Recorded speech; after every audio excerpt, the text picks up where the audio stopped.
Macbeth Act 1 Scene 5.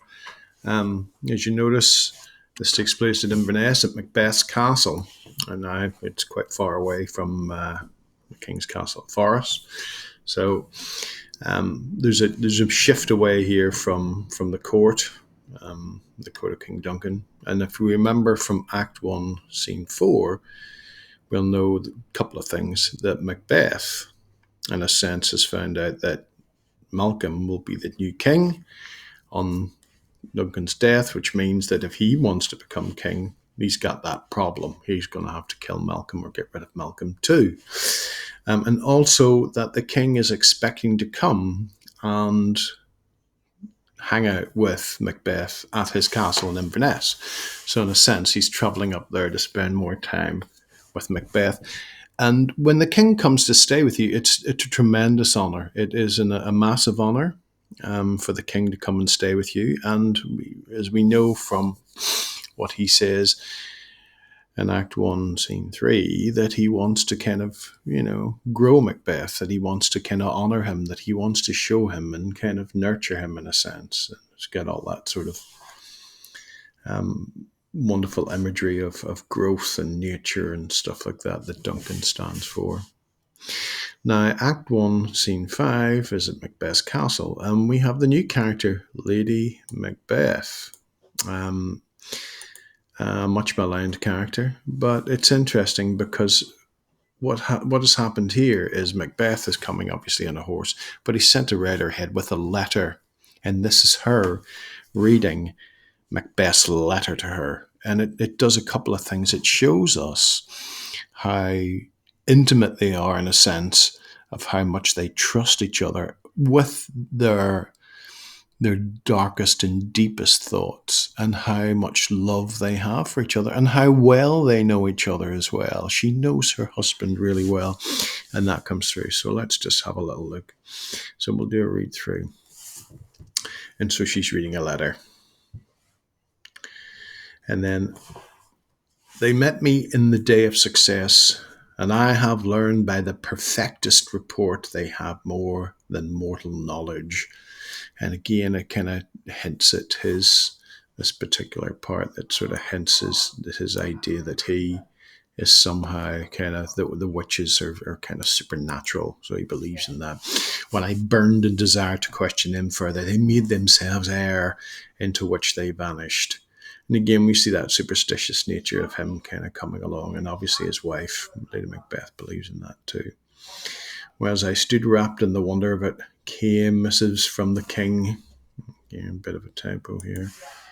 Missives, letters from the king, who all hain Thane of Cawdor, by which title before these weird sisters saluted me and referred to me coming with hail, king that shall be. This I have thought to deliver thee, my dearest partner of greatness, that thou mightst not lose the dews of rejoicing by being ignorant of what greatness is promised thee. Lay it at thy heart and farewell. Now, look here. There's some beautiful endearments here. My dearest partner of greatness. Also, that thou mightst not lose the joys of rejoicing by being of the groom. What greatness is promised to thee? So, it's simple deduction. If Macbeth's going to be king, then Lady Macbeth will be queen of Scotland. And it's quite heady stuff in a sense. And then so she reads it. It finishes there, the letter. And here she says, "Glamis thou art, in Cawdor. Nah, you're the Thane of Glamis, and you're the Thane of Cawdor, and shalt be what thou art promised." All right, as in king, you shall be. And so in a sense, she's quite a determined character. And she says there's something, yet I do fear thy nature, it is too full of the milk of human kindness. Now this is a key quotation here. To catch the nearest way. And this is, in a sense, the quote, to catch the nearest way. And what she's saying, in a sense, is that you may be like an amazing killer and, aggressive, but you're actually a really lovely, nice guy. You know, and and you don't really have it in you. Although you're a killer, you're not ruthless, and he sort of lacks that ruthlessness in a sense to catch in his way. Thou wouldst be great. Art thou not without ambition? She knows that, but without the illness would attend it, that thou wast holily, wouldst not play false, and wouldst wrongly win.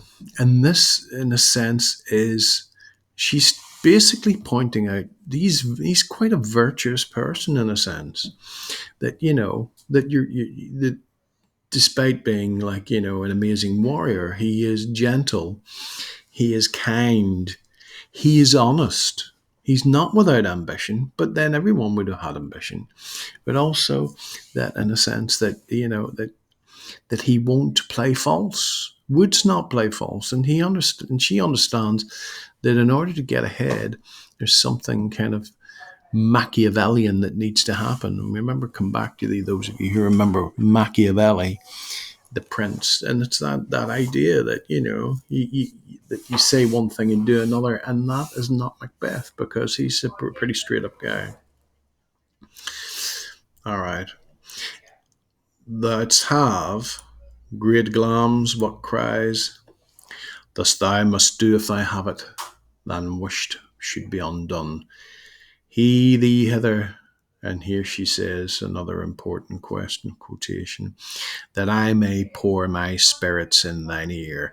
And we get this idea, the spirits, obviously the spirits of intoxication, whiskey. I think it's long before whiskey was ever invented. But also the spirits, the kind of the dark spirits, the spiritual ghostly kind in his ear, and chastise with the valour of my tongue all that impedes thee from the golden round. The golden round is the crown. It's round. It's gold. The golden round.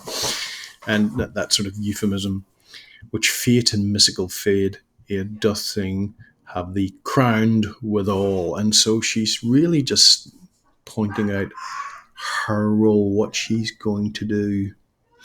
In a sense, she's going to pour her spirits, okay, that nature of hers, okay, and then she's going to use her tongue to basically get round him, and we'll see this in the next in Act 1, Scene 7.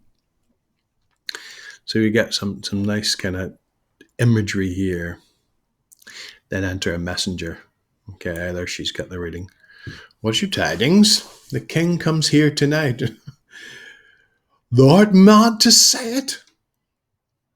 Is not thy master with him? So or so. Would have informed for preparation. So please you, it's true, our Thane is coming. One of my fellows had the speed of him, who, almost dead for breath, had scarcely more than would make up his message. And here we have. And thou art mad to say it. Now, in a sense, if you knew, and the thing is,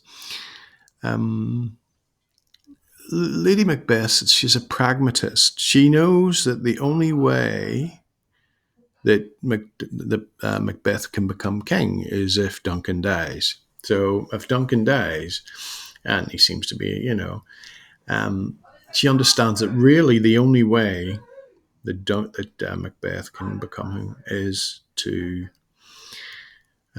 murder King Duncan. That's really the only way that it's going to happen. And so she it's almost like, her and her thoughts. And this messenger says, oh, yeah, well, the king's coming here tonight. So, thou art mad to say it. Wow, he's coming here. Oh, my God. Is thy master not with him? Who wert so? Now look at the quick lines. What, thou art mad to say it? It's not rambling, but it's like there's a sense of tension that comes out with those short lines. And Shakespeare uses those senses of short lines in order to kind of put a little bit of tension in there. So he brings great news, and then exit the messenger. And then one of the famous lines, the raven himself is coarse, that croaks the fatal entrance of Duncan under my battlements. Okay, we'll just pause there for a second as we look at this. The raven himself, the ravens and death and all those kind of the dark imagery of kind of graveyards and things. And that croaks. And look at this, the fatal entrance of Duncan. So in a sense, she's already made up her mind of what's going to happen. That Duncan, when he enters her castle, will die under my battlements. In a sense, we got that sense of entitlement. She's going to be the queen, my battlements. And then she says something really quite almost grotesque. Come, you spirits that tend on mortal thoughts, unsex me here and fill me from the crown to the toe top full of dashed cruelty. Make thick my blood. Stop up the access and passage to remorse, that no compunctious visitings of nature shall fail my purpose, nor keep peace between the effect of it. Come to my woman's breasts, and take my milk for gall, you murdering ministers, wherever in your sightless substances you wait on nature's mischief. Come, thick night, and pall thee in the dunnest smoke of hell, that my keen knife see not the wound it makes, nor heaven peep through the blanket of the dark, to cry, hold, hold. And then just then Macbeth comes in. Let's just go back and have a quick look at that. She says, come spirits that tend on mortal thoughts, demons in a sense, unsex me here. And what she's saying, obviously that always gets a bit of a laugh, in boys' schools. She's saying, take away my femininity, take away that which makes me a nurturing female, take away that side of me that is gentle, that kind of seeks to kind of, to help and to kind of nurture and fill me from the top of my head to the top of my toe with direst cruelty. Make thick my blood. Okay, stop up the access and passage to remorse. I don't want to feel anything. Look at that. Stop up the passage and madness of remorse. All right, I don't want to feel any guilt.